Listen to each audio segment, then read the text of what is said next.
Welcome to the Naturopathic Vlog. My name is Jason Lee and I'm here to share some tips with you on health and wellness. So thanks for being here. Today's topic is dealing with sugar cravings. It's probably one of the biggest things we talk about with patients, especially after the holiday season and New Year's and all the things that people have been doing over the holidays.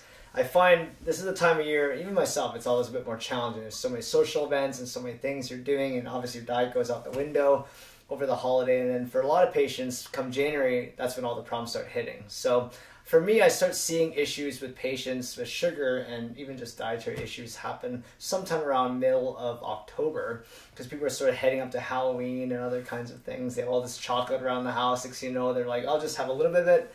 And next thing you know, they're just packing in all through October. Halloween hits. And then basically, kids bring back all the candies, and then people can't seem to get rid of it, so they're starting to eat that throughout the month of November. And then as you move into December, we have all the Christmas treats coming, and then the things just go out the window for that. So you see a lot of issues come up with patients, and the tough thing is that the more sugar we eat, the more cravings we have. And when we're craving sugars, our blood sugar is dropping because we have these massive spikes and massive drops because of all the stuff we're eating. People are not craving broccoli, they're not craving meats, not craving quality foods. What they are craving is more and more sugar. So they get into this cycle of sugar craving. Symptoms start happening, people start getting ill, the weather gets cooler as well, vitamin D drops, and next thing you know, people are having the 100-day coughs, they're having all these congestive issues, sinus infections, all these things. And sometimes some of their symptoms they came to see me with originally start coming back because their diet's so off. So we're going to talk about some tips on how to deal with these sugar cravings, how you get back on track all ready for the new year. So tip number one, the key is to make your home and work environment no fail. This is tough because it's easy to say, I'm not going to have this piece of chocolate, I'm not going to have this bag of chips, I'm not going to have these Christmas cookies after you just had one. The real test comes later on, right? After you haven't had one in a while, you're starting to crave one, you know where it is, it's sitting in that cabinet in your kitchen, or it's sitting in that slot on your work desk, or it's in the workroom or wherever, and you're going to go there and get it. So my advice is to keep your environment no fail. So get rid of all the stuff out of the house. Just get rid of it, not by eating it, but just get rid of it. Bring it to your friend's house, bring it to people you don't care about, just give it to them, but just get it out of the house. Don't even buy it. Some people have this mentality of, well, if I have company over, I want to make sure I have these things.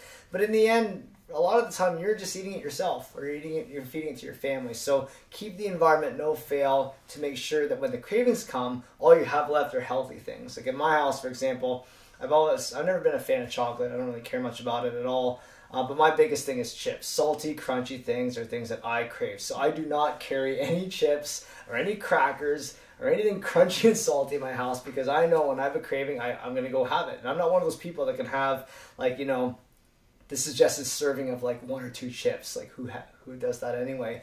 I eat them by the bag, right? So I'll have them by the fistful and I will finish them. I have cravings like everybody else. So I keep my environment no fail, that is not in the house at all, and it just makes it a lot easier for you.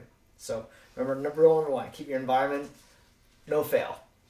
Tip number 2, you can apply some of the principles of eating called intermittent fasting to reduce your insulin demands on the body. Now this is something I've been doing probably for the last 3 or 4 years, where I have only basically 2 meals a day. I know it's kind of crazy because a lot of people are thinking, well, what about breakfast? It's the most important meal of the day. My main meals are at lunch and at dinner. I don't really have breakfast. The key of intermittent fasting, and again, I'll do a whole vlog on this, is basically to reduce the body's demand for insulin. When we eat all the time, or when we snack continuously throughout the day, what we're doing is we're spiking insulin all the time. Insulin is a hormone that helps the body take sugar from the blood and store it into the cells for energy.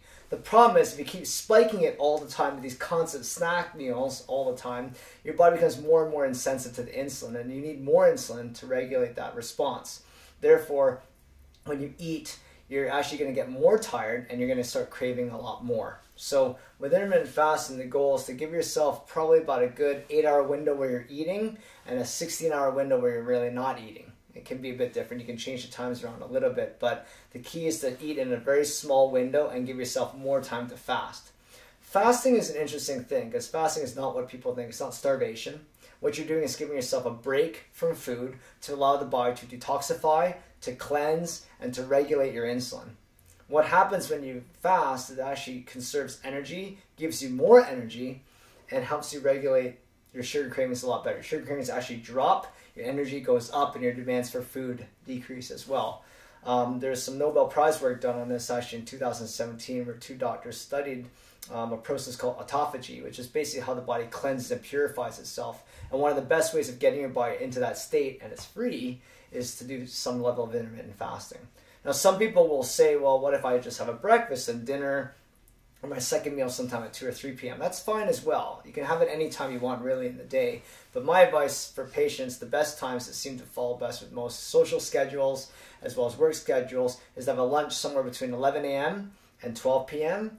and a dinner somewhere between 5 p.m. and 7 p.m. I would not have lunch at like 3 p.m. and then dinner at like midnight. Okay, that's too late. You don't want to eat too late either. So whatever time is best, but it's a relatively easy program to get into. You basically just stop having your third meal. So for me, it was stop having breakfast, right? And I really enjoyed breakfast. It's something I really enjoyed.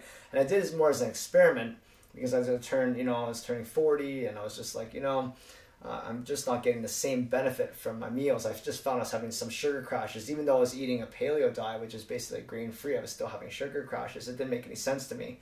But then when I started intermittent fasting, what happened, within a week, I noticed already a huge, big change in my energy and how I was able to regulate.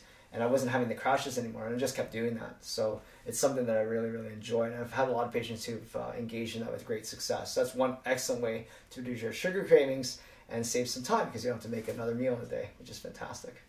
Step number 3, eat nutrient-rich foods and avoid nutrient-void foods. I mean, this is a real simple concept to get, but it's hard to do because people, like I said, when our blood sugars are low and we're craving sugar, we're not looking for like nutrient-dense foods. We're looking for starchy, carbohydrate-driven, sugary things. So again, goes back to step 1, is keep your environment no fail. And stock some of these in your cabinet, and it'll make a big difference in how you balance your sugar. So eat lots of good quality oils. I mean, the best oils to take in are oils that are actually solid at room temperature, so like coconut oil or ghee.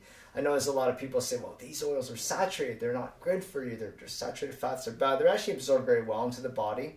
They help regulate medium chain triglycerides, which help to regulate the liver function. They help with energy, and they help with regulating blood sugar. You can use them for cooking. You can use them in foods. You can put them on different things as spreads.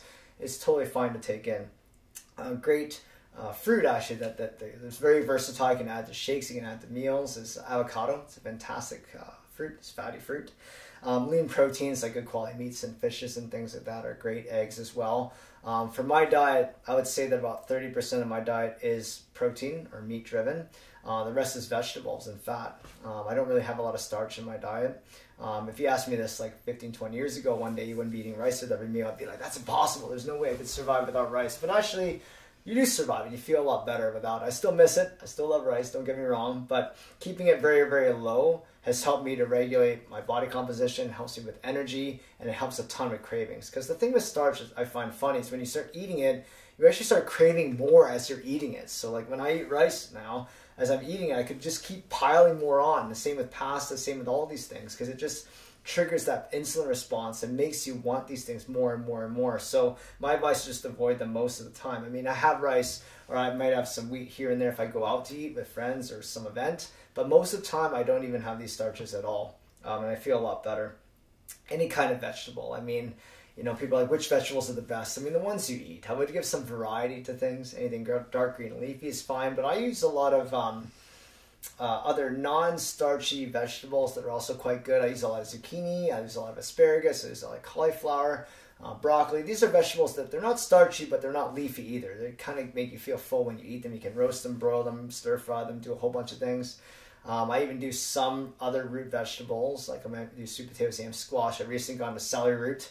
It's a super ugly looking vegetable, but I mean, you just cut up, chop it up, dice it, and you can saute it. You can make, almost like hash browns out of it and things like that. So be creative with your foods. They're quite good. Green powders are great to add to your diet as well, like spirulina, chlorella. You can have them in green drinks and different kinds of things. They can help curb your appetite as well. Nuts are great to add to your diet too. Nuts or seeds, you can throw them into salads, you can throw them into shakes, you can throw them onto food. You can roast them, but make sure when you get them, you don't get the salted ones and don't get the ones that are candied, of course, and sugared. Other great sources of foods that are great for regulating blood sugar are fermented foods like kimchi, sauerkraut, and pickles, but not the Vicks pickles, but the ones that are truly fermented. These are great vegetables that help to curb your appetite, and they're also very good with food. So Anyway, make sure you avoid bad stuff and keep the good stuff in there. Try and avoid processed foods, anything that comes in a box, anything that comes with ingredients that you can't understand. Of course, the sugars in any of the ingredients is probably not the best, but also avoid artificial sweeteners, because some people say, well, can I have artificial sweeteners because they're sweet and there's no calories in them, so that should be fine, right? Wrong. They actually trigger insulin response in the body as well. They trigger a craving response, and they actually make you want sugary things more. So I would avoid those as well. Okay, so tip number 4, add some lemon to your food. Lemon is a fantastic fruit. It's great. I mean, I know that people say the lemon, all fruit has glycemic issues, but lemon's actually quite good. I squeeze it onto lots of different foods. I put it onto meats. I put it on my salads. You can squeeze it on vegetables once they're cooked. You can squeeze on vegetables when they're raw. The great thing about lemon is it reduces the glycemic load of the food you're eating. So while it also adds flavor, it reduces the glycemic load, which means the food is easier absorbed in the body. Another tip you can also do is take a teaspoon of apple cider vinegar before each meal as well. Apple cider vinegar is a fermented product. It's good for gut bacteria, but it also helps to break down food, it helps with digestion, and takes the pressure off the intestinal system to allow you to absorb your food a lot better. Tip number 5. Now, this is one of the most difficult ones of all, oddly enough, and that's to eat slow and no fluids with your meals. Okay, the no fluid one is relatively easy. Some people can get that. They're like, okay, I won't drink and eat at the same time. The reason why is when you drink and eat at the same time, you're diluting the enzymes in your stomach that help you break down food, causing incomplete digestion, gas, and bloating issues. But then because you're not breaking down the food, you're going to have higher sugar cravings later on. But the hardest one is to eat slow, because eating it's like a behavior. People don't think about it. They just do it automatically. It's kind of like when you brush your teeth in the morning. You brush your teeth the same way. You've been doing it every day for the last, I don't know how many years. Eating is the same way. So when I tried to do this, I found it very difficult. I mean, for like 6 months, I tried to eat slow and I failed. I did it for like a day or two, then I'd forget. I did it for a meal here and there, then I'd forget. Or I'd finish a meal and be like, oh shoot, I forgot to eat slow. I have difficulty with it. So for eating slow, my best tip is you have to create things to help remind you of this while you're eating. So what I did, which sounds a bit crazy, I put a rubber band around my fork and knife and my spoon. So I had this rubber band on it. So when I picked up the fork and spoon, I'd feel the rubber band. It would remind me to eat slow. You need something to trigger that. Some people put like post-it notes on their plates or whatever, but those are more annoying. The rubber band trick did help me out a lot, and it trained me over time to start eating slower and slower and slower, to the point where I could go out to eat with friends and I realized I'd be the last person eating, which is great because I was always the first for many years. So that's one tip you can do. Whatever technique works for you is totally fine, but eating slow is absolutely key. You should not be eating a meal within 5 minutes. You shouldn't be eating a meal in 10 minutes. It should take you about half an hour to eat a meal, which might seem like forever. But I mean, the reality is that we eat way too fast. We shovel the food in, we barely chew it, and we use water sometimes to force the food down to get down even faster so you can get the next bite. And that puts a lot of pressure on your digestive system, and also puts a lot of pressure on your pancreas. So, and your gallbladder and liver and all these other organs that are involved with digestion. Our teeth are flat. They're designed to bite and grind food slowly, not sharp, designed to bite and tear and swallow whole. So you have to eat basically how our body's designed. If we eat fast, it's like trying to drive a Ferrari off-road. It's not designed to go off-road. The car will not function properly. So you can't get mad at the car for not performing well. We didn't drive it in the right environment. The body's the same way. We need to eat food the way we're designed to eat it, which unfortunately is slow. Our teeth are flat. They're designed to grind. We have to chew our food. Very, very key. Tip number 6, curb your cravings with hydration. That is absolutely key. If you're having sugar cravings, stay hydrated. I mean, the average adult needs to take in about 2 liters of water a day. Some people will take in a little bit here and there and say, well, I think I might have taken in enough. But when they really add it up, it's not that much at all. You can add things to the water if you like. You can squeeze some lemon in there if you want. You can throw some greens powder in there, or some spirulina or chlorella in there if you want. These are just ways of getting the hydration to your system. But what's great about it, it also reduces your sugar cravings at the same time. Tip number 7, curb your sugar cravings with activity. Sometimes patients will overeat and I'll ask them why, and a lot of them will say, you know what, I'm just bored. Like I have nothing going on, I'm just chilling out in front of the TV, or I have nothing happening, and people just eat out of boredom. So one of the best ways of dealing with your sugar cravings is just to stay active with things, whether it be sports or activities or work, or if you have something to do, just stay active. And when you do that, your body's in the state of movement. You don't have that time to sit and think about, what am I going to eat, or raid the fridge and stuff like that. Because most people, they do. I'm the same way. If I start snacking on things, I'll just start snacking just mindlessly putting things in my mouth. So if you stay active, it can also help you deal with those sugar cravings too. Okay, tip number 8, ensure proper sleep. This is absolutely important. The body does most of its detoxification, most of its repair at night.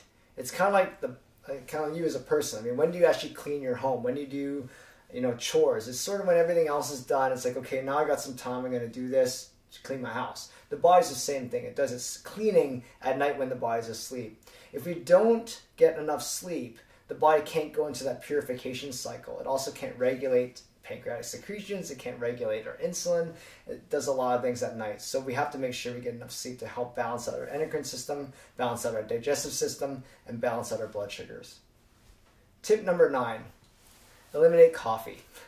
This is always a thing that people hate. I mean, I've done a vlog on coffee. Some people loved it, some people hated it, but I'm not a huge fan of coffee, only because coffee affects enzyme production in the body. It's also very acidic as well, and it affects many of our digestive organs, including our liver, including our gallbladder, including our pancreas.